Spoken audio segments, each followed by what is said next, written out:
Չգրված օրենք քաղաքականության մեջ, երբ իշխանության ոտքի տակից հողը փախչում է, առաջինը կորցնում է ինքնատիրապետումը։ Ինչ տեսնում ենք վերջին ամիսներին ՔՊԱ-կան վերնախավի կատարմամբ, այլևս քաղաքականություն չէ։ Էնպես չէ, թե դրանից առաջ մի բան էին, ուղղակի հիմա առավել ևս տեսնում ենք խուճապի մատնված, իշխանությունը կորցնելու սարսափից հոգեվարքի մեջ գտնվող խմբակի նյարդային պոռթկումները։ Նա, որ 2018-ին գալիս էր սեր հանդուրժողականություն քարոզելով, այսօր իրեն չընտրող 2 միլիոն մարդու անվանում է շուն ու շանգյալ։ Փողոցային խուլիգանն անգամ նման բառապաշարով չի խոսում մարդկանց մասին։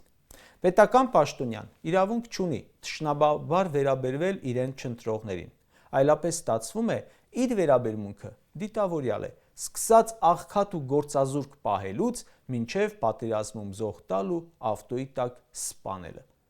Նա շատ լավ գիտի, որ Հայաստան դաշինքը, Ուժեղ Հայաստան և Բարգավաճ Հայաստան կուսակցությունները միասին իրենից շատ ձայն ունեն, ուրեմն դիտմամբ է վիրավորում նրանց ընտրողներին։ Կհարցնեք, թե այդ դեպքում ինչու չեն արձագանքում նրան։ Իմ կարծիքով բանի տեղ չեն դնում։ Ասում են դե Նիկոլն է էլի։ Երկրորդ նախագահն օրինակ ասում է, երևի անհրաժեշտ է ղեկավարի համար փսիխո հանձնելը։ Չկա այդպիսի շաբաթ, որ Փաշինյանի հոգեկան վիճակը քննարկման թեմա չլինի նրա հայտարարությունների կեցվածքի պատճառով։ Սա նշանակում է, որ Հայաստանի Հանրապետությունը շատ լուրջ պրոբլեմ ունի։